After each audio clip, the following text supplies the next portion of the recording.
Hello everybody, and welcome to my Karthus Guide to the Mid Lane. A quick intro to my experience as a Karthus player in Season 7, who's a pocket pick for me in both support and mid lane, and played about 40 games of him on my way up to Diamond.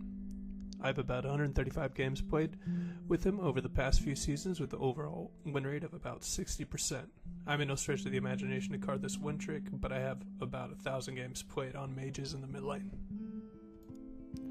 Alright, and let's dive right into Karthus Kit and how we can use it to gain elo. First up, his passive ability is what makes Karthus such a unique pick, giving him a period of time after being killed to cast spells. Depending on your playstyle, this can be used in one of two ways. First, if you're going for a suicide Karthus setup, you can flash in and get a great passive where you create a zone in a team fight, forcing the team to either walk through your passive, taking massive amounts of damage, or completely getting zoned from the fight. If Suicide Karthus is not your playstyle, it enables you to get a couple more spells off on your death that can really make or break a team fight. Now, going into Karthus' Q ability, his bread and butter, with an extremely low cooldown and high base damage, this really separates the good Karthus from the great Karthus. You should keep in mind when going after squishies in team fights or doing something as simply as CSing in lane, there is an isolation bonus. If only as one target is hit, it grants double the damage to the target. Now, onto the Karthus' W ability, one of the most underrated abilities in League in my opinion. With a massive slow, magic resist shred, and a large zone, setting up the perfect W can really make a huge difference in team fights. Since the ability does no damage, a lot of people in the lower elo will rarely respect it and they will just try and walk through it, so try and place it in a choke point for maximum effect on multiple targets. And now on to my personal favorite Karthus ability, his E. This gives Karthus a huge amount of consistent damage in a circle around his model. This provides an immense amount of tank shred, doing strong consistent damage and making your passive that much more dangerous. You do have to be extremely careful though with toggling this ability. It can sap your mana heavily if you don't have presence of mind or a gigantic mana pool. Finally, the ability that makes Karthus famous is his ult. This provides a massive amount of damage to every player on the enemy team after channeling for a few seconds. In my personal experience, I like to use this ability preferably in my passive death mode and make it uninterruptible, and when you're dead, it's usually generally later in the team fight where a lot of supports and carries have already used their defensive abilities such as Zhonya's, shields, lockets, or salvation. Now onto the runes that best suit Karthus. Karthus' primary trait should always be sorcery. Summoner Aerie currently being the best keystone that gives the most amount of damage for Karthus throughout the team fight. I then like to go Ultimate Hat due to Karthus' huge cooldown on his ult, and you really do not want to do a team fight without it. You can also go Monoflow Ban if you're having trouble with your mana levels and sustain in lane and having trouble last hitting with autos and Qs. Next, I like to pick up Transcendence just to help with the cooldown on your ult again, and it just seems like the best choice in the tier there. And it can actually make a difference with your W, usually being the difference between getting off 1 or 2 in a team fight. I feel like it gives the biggest overall impact as opposed to something like Celerity or Absolute Focus. Next, in the final tier of Sorcery, I usually like to take Scorch for more early game pressure for your all-ins and in the 1v1s in the early game. If you find you're playing very long games and it's just kind of part of your elo, it's usually better to go Gathering Storm. But with the addition of the Elder and Baron buffs on this recent patch, everyone's seen kind of a dip in how long the games are going. My personal favorite for the secondary tree is Precision, the key being Presence of Mind. This gives a great amount of sustain in your mana pool and gives you pushing power when you level up, just letting you to toggle on that E and just spam your Qs away for wave clear. It also gives you an amazing amount of cheese plays. You can do all-ins at level 2, 3, and 4 where you're just going to have more damage than them because you're going to be able to leave your E on and then just spam out your Qs. it's just the most optimal for doing damage in team fights after you get a takedown, and it's really the best choice. And then you would be taking Last Stand afterwards, giving you 11% more damage in your passive form. Usually level 16 ultimate with full build, it can add about 500 damage. I've also seen a new thing popping up where people are doing Domination second with Ravenous Hunter and Zombie Ward, and this can provide you with a bit more sustain. It's good if you're going on a more tanky build, but the reason I'm not a big fan of this is you lose a lot of early game pressure that Presence of Mind provides with your cheese all-ins, and you lose 11% damage on your passive mode, which really is a noticeable difference. If you're trying to push your limits, I really prefer the precision tree, but if you just kind of have a bit more of a conservative, stay in the back line, don't die, not playing any Suicide Karthus, then maybe Domination is the right choice for you. Another niche kind of setup I like doing with really hard matchups like Fizz or Talon or Cassiopeia is actually running Resolve, which gives you the great amount of base HP, and bone plating can really stop a good amount of damage early game from 3 abilities, and also getting that Mirror Shell, Iron Skin, or Conditioning. Another niche setup that you can use is would be the Perfect Timing and Cosmic Insight from Inspiration. It can be very effective against an enemy laner with a high impact ult that really you're not going to be able to live through, even if you're going a bit more of a tanky build like Zed's ult or Veigar's ult or Fizz's ult.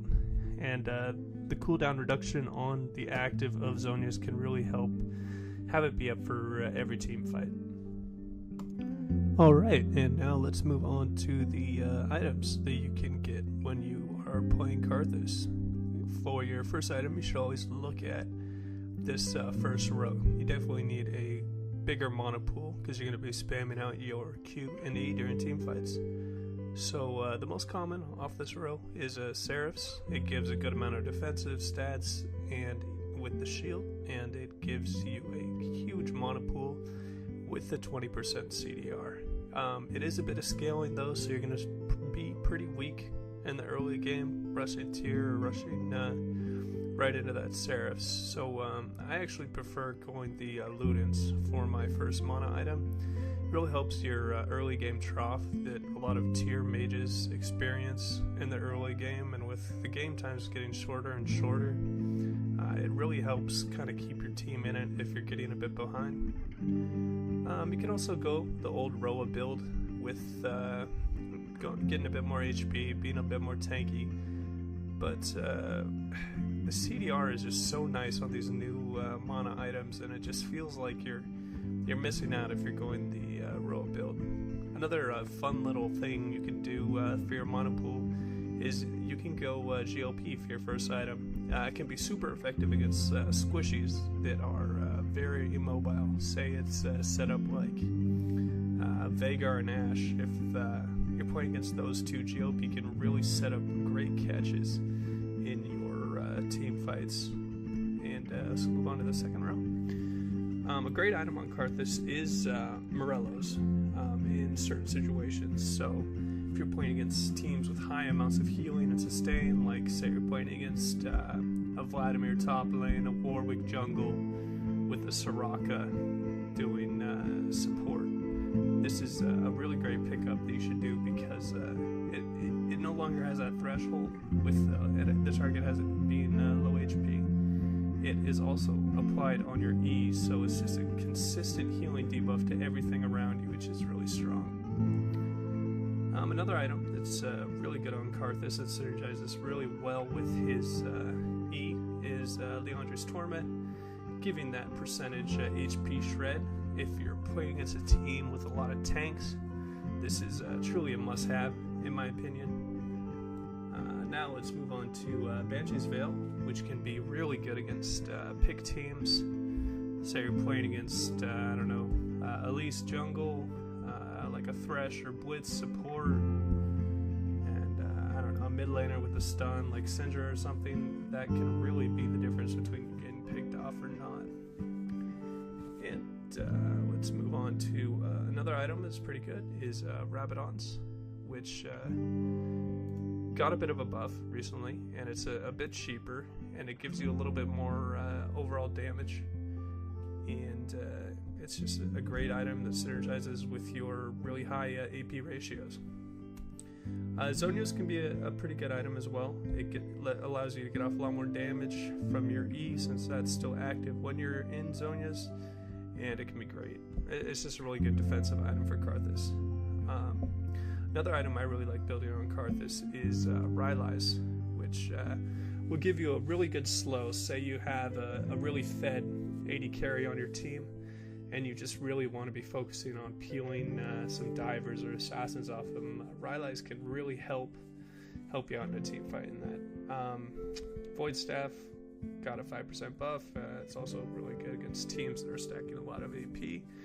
And then the Orb, the new item that gives you AP after a certain amount of charges when you press it. It's kind of like an on-demand, more damage. It synergizes really well with your ult, so that's definitely something you can take advantage of, or maybe try out when you're snowballing. It can be a really fun item to use. Alright, now I'd like to go over a couple of matchups you're going to see in the mid lane.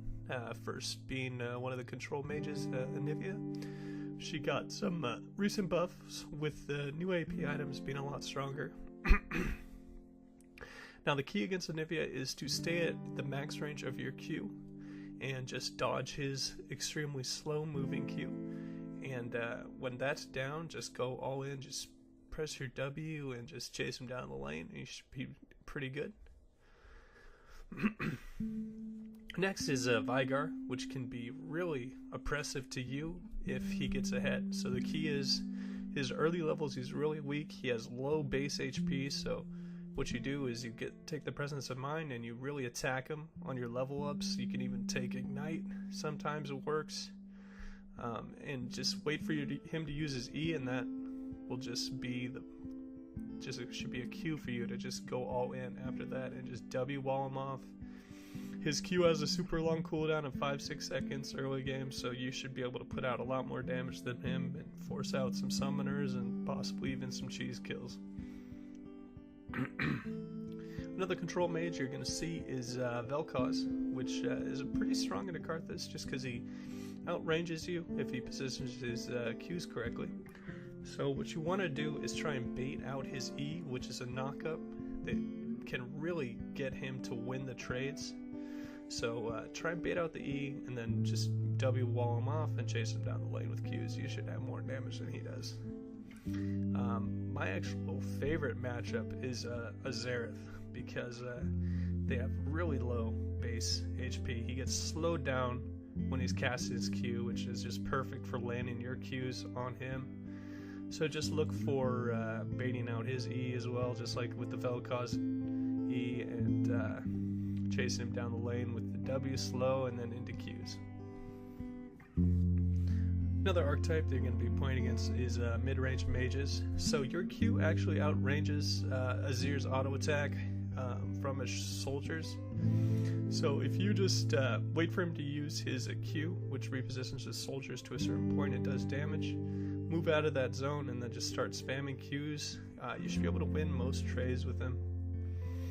Another is Swain. So the key when you're fighting against Swain is you can actually poke him out pretty hard. You just need to stay behind minions at your Q range, your Q max range. So his Q won't be able to hit you. His E is really slow moving, so you just need to move left or right and not get rooted, and you should be able to beat him on your all-ins. Now Cassiopeia is a really strong matchup because she has a similar kit with her E being spammable just like your Q. So you have to be really careful with her all-in potential. This is sometimes where I go a little bit more defensive, where I take even a resolve tree sometimes just when I really don't want to get her fed and just try and out-team fight her, because I don't want to give her those early kills in lane. So you just really need to save your W for when he uses his W, and stay at your max range of Qs. So if she wants to chase you down with her E's, she's going to have to run at you. Next is Rise. I've found pretty good success with cheese kills in the early levels. He does outscale you, I think, in dueling 1v1, but you should be able to out-team fight him just because you have an ult that does damage and he doesn't really have an ult that does damage.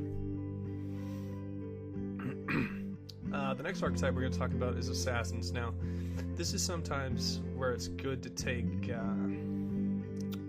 Stopwatch, just because it can really dampen the power of things with those early game ults like Fizz's ult or Katarina's ult that can really just one-shot you being a squishy. So best thing to do is to just stay at your Q range, take a summoner like Exhaust.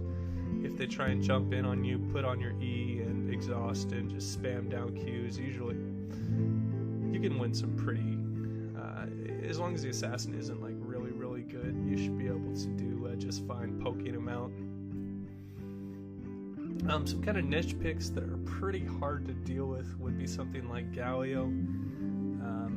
You can poke him out of lane, but he does out-roam you in those early, really high impact level 6, level 7 ults, so just make sure you're saving your ults for when he's doing his ult, just so you can have a little bit of presence when he ults, so it doesn't feel too bad when he just roams on you.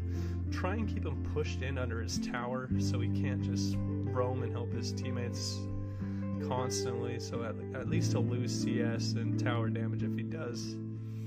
Another pick mid lane that I see sometimes against Karthus is the Lucian pick. Now this can be really annoying if you take really long all-in trades with him where you can get his full combo off. What I like to do is you outrange him with your Q, so he has to dash in. So the first dash you see, you're just going to W right on top of it, and then kite back and press Q, and try and keep that range where you can hit his Qs, but he's trying to move forward to auto-attack you.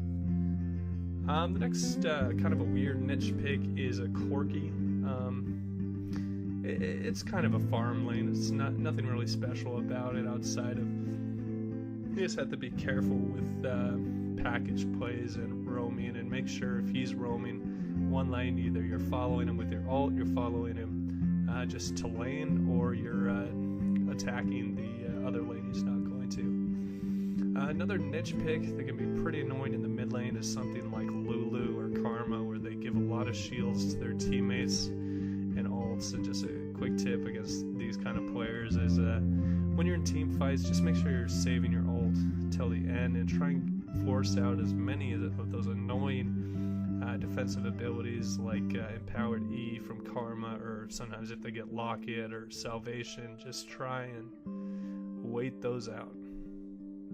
Alright, and that will do it for my AP mid guide for Karthus. I just wanted to say thank you for all the support recently with you guys. I really love talking different rune setups and different item builds, so if you have any questions, just please make sure to comment, and I'll do my best to reply to everyone. Thanks, and take it easy.